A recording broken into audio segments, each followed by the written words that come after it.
தமிழ் பேரினத்தினுடைய எதிர்கால நல்வாழ்விற்கு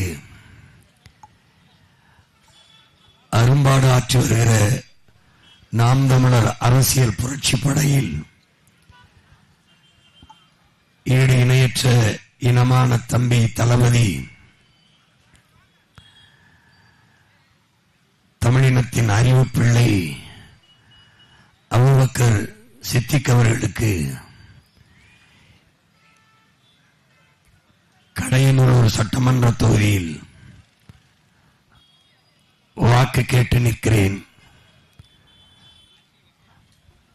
வெற்றி கொண்ட விநாயகர் திருக்கோயில் வாசலில் நின்று என் நம்பிக்கை வாக்கு கேட்கிறேன். நாங்கள் கேட்கிற வாக்கு எதிர்கால தலைமுறையின் பிள்ளைகளின் வாழ்க்கைக்காக என்பதை அறிவார்ந்த எனது பெற்றோர்களும் என் அன்பு தம்பி தங்கைகளும் புரிந்து கொள்ள வேண்டும். 2016 போட்டியிட்டோம். 4.5 லட்சம் வாக்கை தந்தார்கள். 4.5 லட்சம் வாக்கை பெற்றபோது நாம் தமிழர் எல்லாம் ஒரு கட்சியா என்றார்கள். 2019 போட்டியிட்டோம்.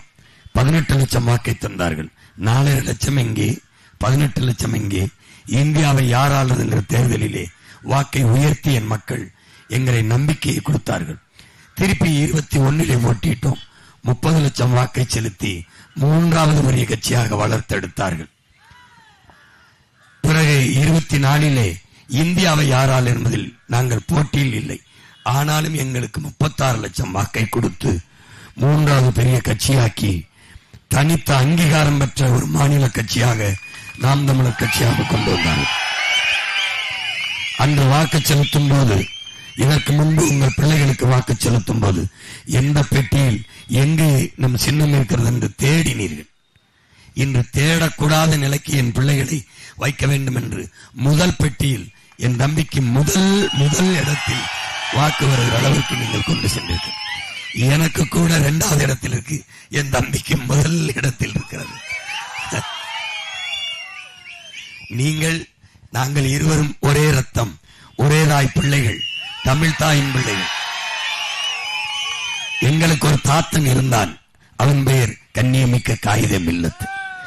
அவன் இந்திய நாடாளுமன்றத்தில் இந்திய மொழிகளில் எது ஆட்சி மொழியாக வரலாம் என்று விடுதலை பெற்ற பிறகு ஒரு விவாதம் நடக்கிறது. அதிலே ஒரு கருத்தை வைக்கிறார்கள். இந்திய மொழிகளில் தொன்மையான மொழி எதுவோ அதுதான் ஆட்சி மொழியாக வர வேண்டும் என்று. அப்போது ஒரு மகன் எழுந்து பேசினான்.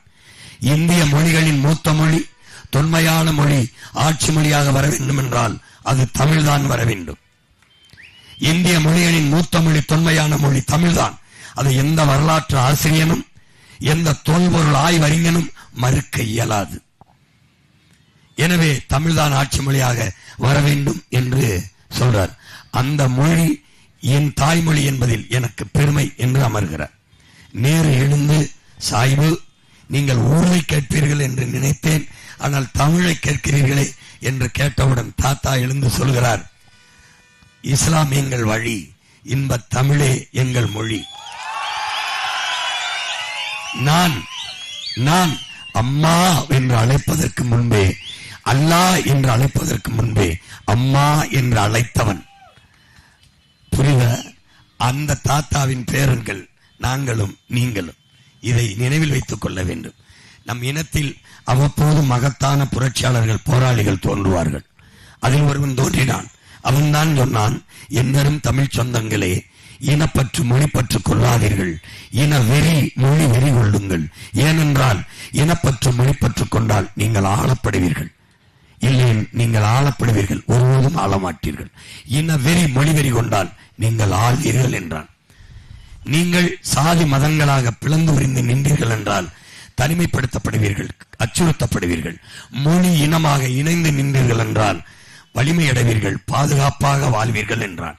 இந்த தத்துவத்தை ஏற்ற பிள்ளைகள் நானும் என் தம்பியும், என்னோடு நிற்கிற என் உடன் பிறந்தார்களும் இந்த தத்துவத்தை எங்கள் நெஞ்சுக்குள் உழைத்த மகத்தான புரட்சியாளன், எங்கள் முன்னவன், புனிதமான போராளி பழனி பாபா என்பதை அறிவார்ந்த தமிழ் மக்கள் புரிந்து கொள்ள வேண்டும்.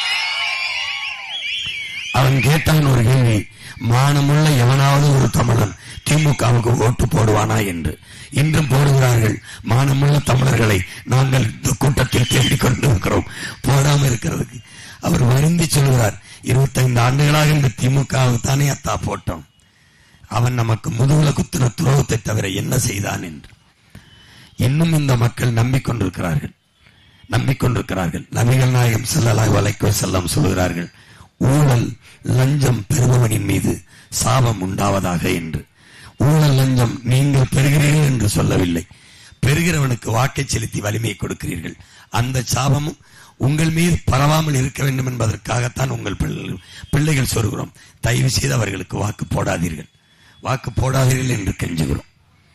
இங்கே நம்முடைய ஆயர்கள், அருமை பெருமக்கள், நல்வழி நடத்த வேண்டிய மேய்ப்பர்கள், மக்களை நல்வழி காட்டி வழிநடத்தி செல்ல வேண்டிய ஆயர் பெருமக்கள், தீய ஆட்சியை செய்கிற இந்த திமுக, இந்த காங்கிரஸ், இந்த அதிமுக, இந்த கட்சிகளுக்கே திரும்ப நம்மளை வாக்கு செலுத்த சொல்லி அவர்கள் அறிவுறுத்தி அவர்களுக்கே வாக்கை கொடுத்து வலிமையை சேர்த்துவது நல்வழி நடத்துவதாகாது.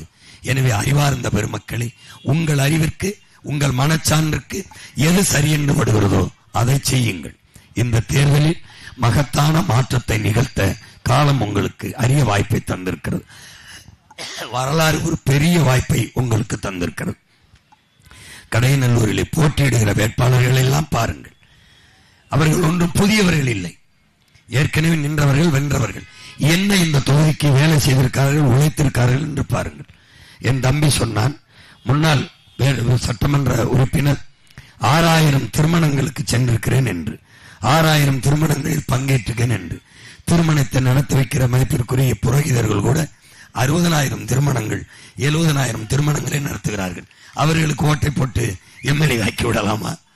இது ஒரு சேவையா? தயவு செய்து இந்த நீங்க ஓட்டு போடாம குவார்டர் அடிச்சு கூட பாடுங்க. இந்த திமுக, காங்கிரஸ், பிஜேபிக்கு தயவு செய்து போடாதீங்க. எங்களை மதம் பார்க்காதீர்கள். நாங்கள் முன்வைக்கிற மனித நேயத்தை பாருங்கள். உங்கள் பிள்ளைகள் எங்களுக்கு சாதி தேடாதீர்கள். சாதிக்க துடிக்கிற எங்கள் எண்ணத்தை பாருங்கள். எது வேண்டும் என்று பாருங்கள். தகுதி எதை பார்க்கிறீர்கள்? சாதியையா, மதத்தையா? அல்லது தகுதி பார்த்து, கற்ற கல்வி, எடுத்து வைக்கிற கருத்து, எதை பார்த்து வாக்கு செலுத்தப் போகிறீர்கள்? எதை பார்த்து? நாங்கள் கோடிகளை கொட்டவில்லை, உயர்ந்த கொள்கையை. நாங்கள் காசை முன்வைக்கலை, ஆக சிறந்த கருத்தை முன்வைக்கிறோம். அதை கவனியுங்கள். நாங்கள் பேசுவது சரியாக இருந்தால் எங்களுக்கு வாக்கு செலுத்துங்கள், இல்ல பிறர் பேசுவது சரியா இருந்தால் அவர்களுக்கு வாக்கு செலுத்துங்கள். அவ்வளவுதான். எங்களுக்கே வாக்கு செலுத்துங்கள் என்று நாங்கள் கேட்கவில்லை, நீங்களும் நாங்கள் கேட்டு செலுத்தவில்லை. அதனால் சரியானதைத்தான் நீங்கள் இதுவரை செய்திருக்கிறீர்கள். தேர்தலில் மட்டும்தான் சரியானதை தேர்வு செய்யவில்லை.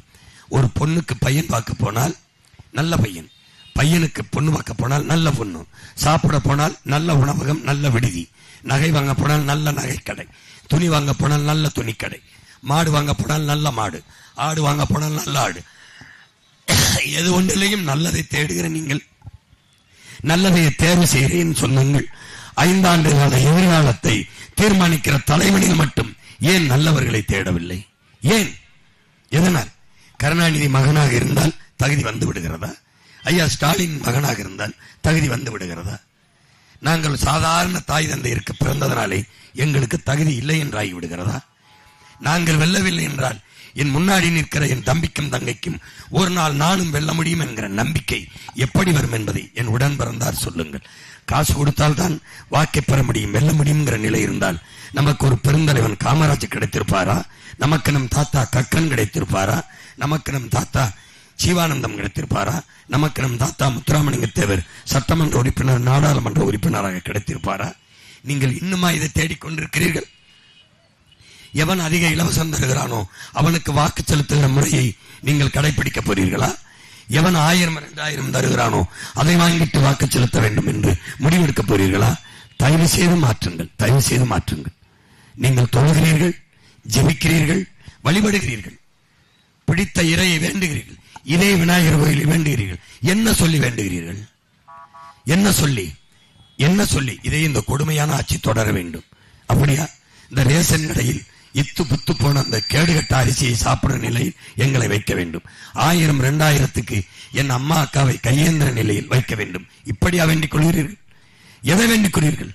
விளை வைத்த நெல்லை உரிய விலையை கொடுத்து கொள்முதல் செய்து சேமிப்பு கிடங்கில் சேமிக்காத இந்த அரசு தொடர வேண்டும் என்றா? சாராய கடை திறந்து வைத்து பல லட்சக்கணக்கான அக்கா தங்கை தாலி எடுத்த இந்த அரசு தொடர வேண்டும் என்று வேண்டுகிறீர்களா? எதை சொல்லி ஜபிக்கிறீர்கள்? எதை சொல்லி தொழுகிறீர்கள்? எதை சொல்லி வழிபடுகிறீர்கள்? எதற்காக வேண்டுகிறீர்கள்? நல்லது நடக்க வேண்டும் என்றுதானே. எது நல்லது? எது நல்லது? 25 ஆண்டுகள் ஐயா கருணாநிதி ஆட்சியில் வாழ்ந்தீர்கள்.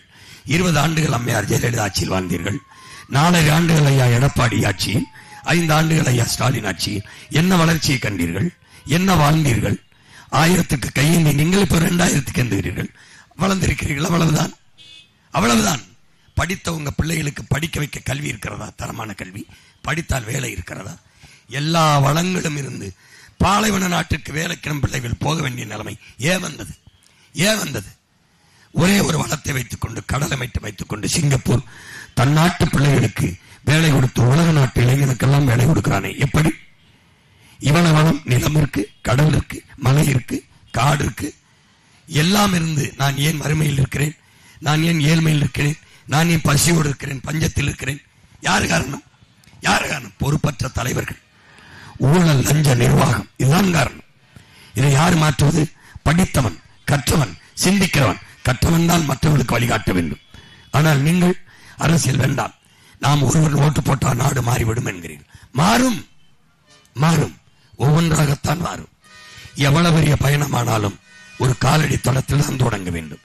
எவ்வளவு பெரிய மாறுதலானாலும் நம் ஒற்றை விரலில் தான் தொடங்கியாக வேண்டும். எனவே என் உடன் பிறந்தார்களே, கடையநல்லூருக்கு இப்படி என்னால் முடிந்த ஒரு கொடையை, அறிவு கொடையை, என் 6 இளவலை உங்களுக்கு வேட்பாளராக தந்திருக்கிறேன். இவன் வேட்பாளர் என்று நினைக்காதீர்கள். உங்கள் உடன் பிறந்தவன், உங்களுக்கானவன். அவனைப் போல அறிவு செறிவும் தன்னலமற்ற உழைக்கிற துணிவும் மன நேர்மையும் எவருக்கும் இருக்க முடியாது. இறையச்சம் கொண்டவன், ஏக இறைவன் அல்லாஹ் ஒருவருக்கு தவிர எவனுக்கும் பயப்பட மாட்டான். எவனுக்கும் பயப்பட மாட்டான். அவனுக்கு ஓரிரை, ஒரே வழி, நபிகளின் மொழி, அதுதான் அவனுடைய மனச்சான்று. அதன்படிதான் அவன் நடப்பான். அவன்படிதான் நடப்பான். அவன் எல்லாவற்றையும் கடந்து தன் மக்களை நேசிப்பான். அதை கவனிங்கள். நபிகள் என்ன சொல்கிறார்கள்? அண்டை அயலானுக்கும் அன்பு காட்டு. அண்டை அயலானுக்கும் அன்பு காட்டுகிற மறையை ஏற்ற நீங்கள், இந்த மார்க்கத்தை ஏற்ற நீங்கள், சொந்த பிள்ளைகளுக்கு அன்பு காட்டாமல் நிராகரிப்பது எந்த வழியில் நியாயம்? திமுக தான், ஐயா கருணாநிதி தான், ஐயா ஸ்டாலின் தான் என் இஸ்லாமிய சொந்தங்களை, என் கிறிஸ்தவ சொந்தங்களை பாதுகாப்பார்கள் என்று நம்புகிறீர்கள். அப்ப அல்லாஹ் நம்மை பாதுகாக்க மாட்டாரா? கர்த்தர் நம்மளை காக்க மாட்டாரா? திருமுருக பெருமானும் ஆதி சிவனும் நம் பாட்டனும் நம்மளை பாதுகாக்க மாட்டார்கள். இந்த கருணாநிதி குடும்பம் தான், இந்த அதிமுக தான் நம்மளை பாதுகாக்கும். இவன் சொல்லுவான் பிஜேபி வந்துடும், சீமானுக்கு போட்டால் பிஜேபி வந்துடும். ஏண்டா பயந்த கோல பரதேசிகளா, கோல பரதேசிகளா, எனக்கு போடு பிஜேபி வராதுன்னு சொல்லு, அப்ப கூட சொல்லு பரவாயில்ல. சீமானுக்கு போட்டா பிஜேபி பரதேசி, சீமானுக்கு போட்டா சீமான் தாண்டா வருவான். ஏண்டா என் வீட்டுல சுத்த போட்டா ஓ வீட்டுலடா விளக்கறி? எப்படிப்பட்ட முட்டாப்பைய கூட்டத்துல நம்பிக்கிட்டு நீங்க இதையே சொல்லி பல வருஷமா கிறிஸ்தவ இஸ்லாமியிட்ட போய் சீமானுக்கு போடாதீங்க பேட்டி. அப்ப நீங்க, நான் தான் ஏடிம், அவன் தான் ஏடிம். நாங்க சொன்னா நம்பல. அவங்க கூட்டணி கட்சியிலே இருக்கிற மேற்கு வங்கத்தின் முதல்வர் அம்மா மம்தா பானர்ஜி சொல்றாங்க, பிஜேபியும் இந்த திமுகவும் ரகசிய கூட்டணி, ரகசிய உடன்பாடு. என்னை தோற்கடிக்கிறதுக்கு தமிழ்நாட்டிலிருந்து 500 அதிகாரிகளை இங்கே நியமித்திருக்கிறார் ஸ்டாலின். பாருங்க, பேசியிருக்காங்க. பக்கத்துல இந்த இருக்கு, பக்கத்துல கேரளா பினராயி விஜயன், அவர் இந்த பிஜேபியை வீழ்த்துறதுக்கு காங்கிரஸ் தான் சரியான ஆள் நினைக்கிற மாதிரி ஒரு பைத்தியக்காரத்தனை எதுவும் இல்லை. அவன் என்னைய வீழ்த்துறதுக்கு பிஜேபிக்கு ஓட்டு போட்டுக்கிட்டு இருக்கான்ட்டு. பிஜேபி வரக்கூடாது, காங்கிரஸ் வரலாமா? ஏன் வரணும்? பிஜேபி எதிர்ப்பில் காங்கிரஸை எப்படி நீ புனிதப்படுத்துகிறாய்? எப்படி? திமுக எதிர்ப்பில் அதிமுகவை எப்படி புனிதப்படுத்துகிறாய்? அதிமுக எதிர்ப்பில் திமுகவை எப்படி புனிதப்படுத்துகிறாய்? பிஜேபி எதிர்ப்பில் எப்படி நீ திமுகவை புனிதப்படுத்துகிறாய்? 4 பேரும் சம தராசில் வச்சு வீழ்த்த வேண்டிய அயோக்கியர்கள் என்பதை என் அறிவு சமூகம் புரிந்து கொள்ளும். நான் பழச்சாறு குடிக்கும்போது, காலையில் குடிக்கும்போது ABCD என்று ஒரு ஜூஸ் போட்டு குடிக்கிறேன். தெரியும் உங்களுக்கு? ஆப்பிள், கேரட்டு, பீட்ரூட்டு, இந்த பேரிச்சம்பழம், ஆமா டேட்ஸ், இது 4 தான் ABCD குடிக்கிறது. மறுபடியும் திருப்பி எதிர்த்து அடிக்கிறது திமுக, அதிமுக, BJP, காங்கிரஸ். 4 ABCD வெளுக்கிறது. இவன் நான் உன்னை கேட்கிறேன், நீ எல்லாம் படிச்சிருக்க, இந்தியாங்கிற ஒரு நாடு, அதுல ஒரு நம்ம மாநிலம் தமிழ்நாடு. இந்த நாட்டில் இருக்கிற எல்லா கஷ்டங்களுக்கும், எல்லா பிரச்சனைக்கும், இவ்வளவு ஏழ்மை, வறுமை, வேலையில்லா திண்டாட்டம், எல்லாத்துக்கும் பொறுப்பேற்க வேண்டிய கட்சிகள் எது சொல்லு? BJP, காங்கிரஸ். பிரச்சனையெல்லாம் இங்க வரும். இப்ப ஸ்டெர்லைட் வச்சுக்கிறோம், கொண்டு வந்து வச்சவை யாரு? இந்திய கட்சி BJP, காங்கிரஸ். வைக்க அனுமதிச்சவை யாரு? திமுக, அதிமுக. நம்ம கல்வியை, நம்ம உரிமையை எடுத்துட்டு போனது யாரு? காங்கிரஸ். எடுக்கும்போது கொடுத்தது யாரு? திமுக. கச்சத்தவை எடுத்து கொடுத்தது யாரு? காங்கிரஸ். கொடுக்கும்போது இப்படி பல்லளிச்சுக்கிட்டு வேடிக்கை பார்த்துட்டு கொடுக்க அனுமதிச்சது யாரு? திமுக. நீட்டை கொண்டு வந்த யாரு? காங்கிரஸ். செயல்படுத்தினது யாரு? திமுக. கொண்டு வரும்போது கூட இருந்தது யாரு? செயல்படுத்தினது யாரு? பாரதிய ஜனதா. கொண்டு வரும்போது கூட இருந்து கைதட்டினது யாரு? திமுக. என்ஐங்கிற ஆள் தூக்கி சட்டம், NRCங்கிற சட்டத்தை கொண்டு வந்தது யாரு? காங்கிரஸ். கூட இருந்தது யாரு? திமுக. செயல்படுத்தினது யாரு? BJP. நல்லா கவனிச்சுக்கணும். இந்த சரக்கு மற்றும் சேவை வரி GST சுமக்க முடியாத வரிச்சுமையை நம்ம திணிச்சது யாரு? காங்கிரஸ். கூட இருந்தது யாரு? திமுக. அதை செயல்படுத்தினது யாரு? BJP. நீட்டை கொண்டு வந்தது யாரு? காங்கிரஸ். கூட இருந்தது யாரு? திமுக. செயல்படுத்தினது யாரு? பாரதிய ஜனதா. இதுல என்னடா வித்தியாசம் கண்டுட்டேன்? காங்கிரசும் திமுகவும் பெத்து பேர் வச்சது, BJP நல்ல ஊட்டமா உணவு கொடுத்து வளர்க்குது. இதுல எந்த பைய மசூதியை இடிச்சது யாரு? Babur மசூதிய BJP, RSS. இடிக்க அனுமதிச்சவன் யாரு? காங்கிரஸ். ஆமாவா இல்லையா சொல்லு? இப்ப என்னை குத்த வரான் ஒருத்தன், குத்த வரவனோட என்னை குத்துறதுக்கு வசதியா பிடிச்சுக்கிறான் பாரு, அவன் தான் பெருத்தா யோக்கிய பையன். அந்த யோக்கிய பையன் யாரு? காங்கிரஸ். நம்ம ஒரு நம்ம தேச விடுதலைக்கு போராடணும். லட்சக்கணக்கான மக்களை கொண்டு போய் அயோக்கிய யாரு? காங்கிரஸ். கூட இருந்த திராவிட யாரு? திருடன் இந்த திமுக. இவங்களை ஒழிக்காம நீ என்ன பண்ணுவ? நம்ம செத்து விழுகும்போது கொத்து கொத்தா கொன்று வச்ச காங்கிரஸ் கூட நின்ன திமுக. பூஜ்ய அலைக்கற்றுக்கு 1 மாச காலம் பாராளுமன்றத்தை முடக்கி போட்ட கட்சி பாரதிய ஜனதா.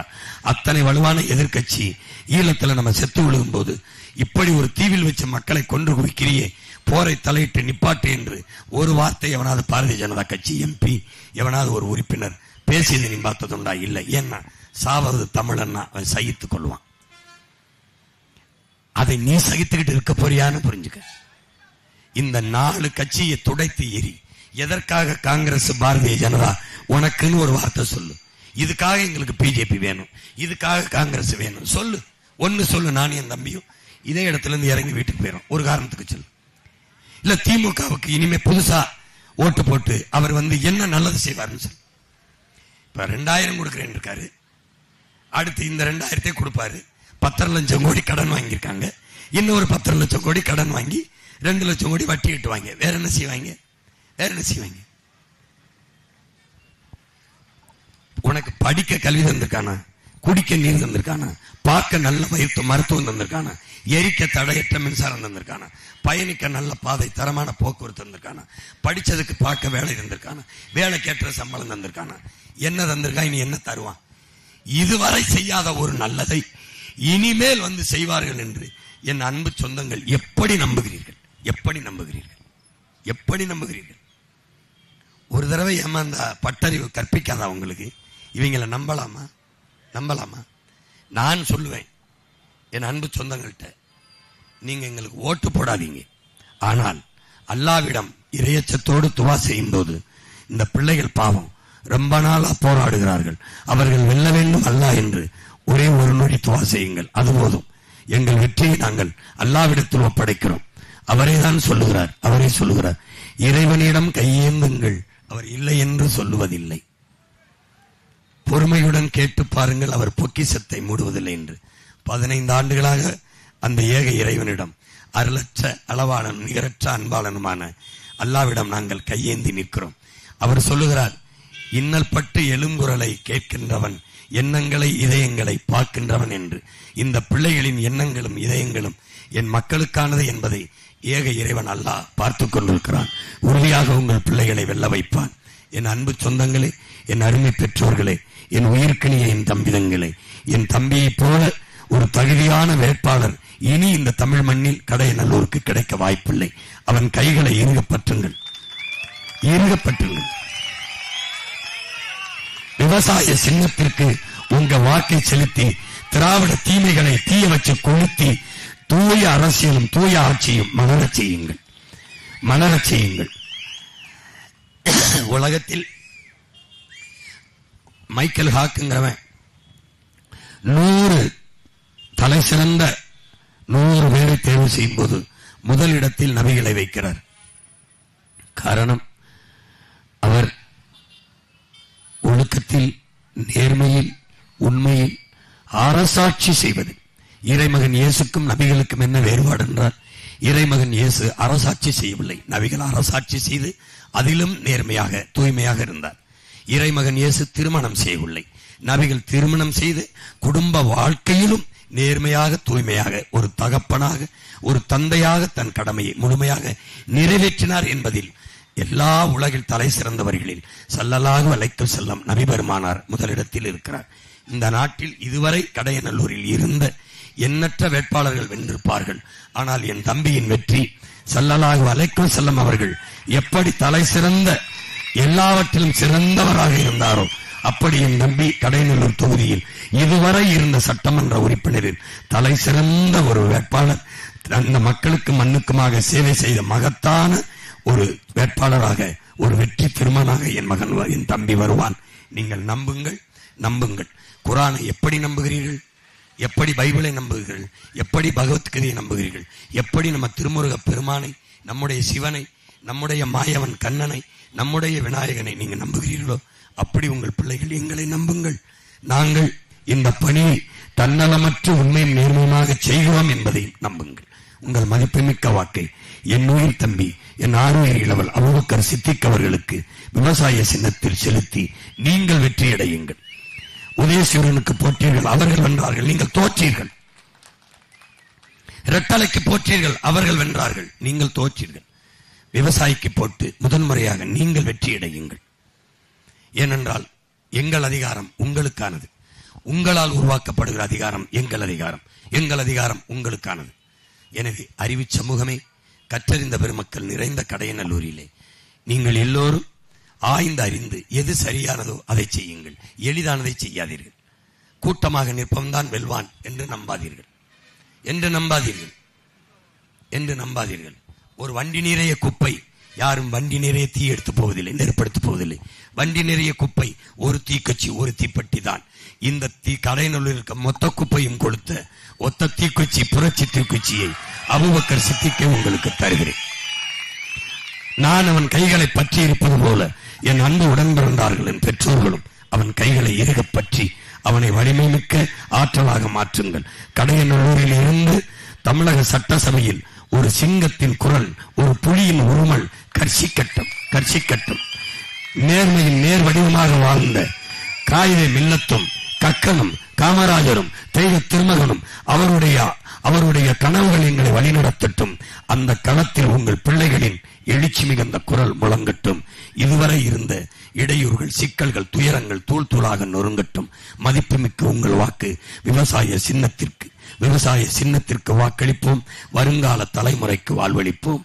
பேரன்புமிக்க என் பெற்றோர்களே, புரட்சி எப்போதும் வெல்லும். நம் வெற்றி நாளை அதை சொல்லும். நம் இலக்கு ஒன்றுதான், இனத்தின் விடுதலை. இனம் ஒன்றாவோம், இலக்கை வென்றாவோம். தமிழ் தாய் வாழ்க, தலைவர் பிரபாகரன் வாழ்க. என் தம்பி அபூபக்கர் வெல்க. நாம் தமிழர்.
இது வெறும் வேல் இல்ல, வெற்றிவேல், வீரவேல், வெற்றிவேல், வீரவேல்.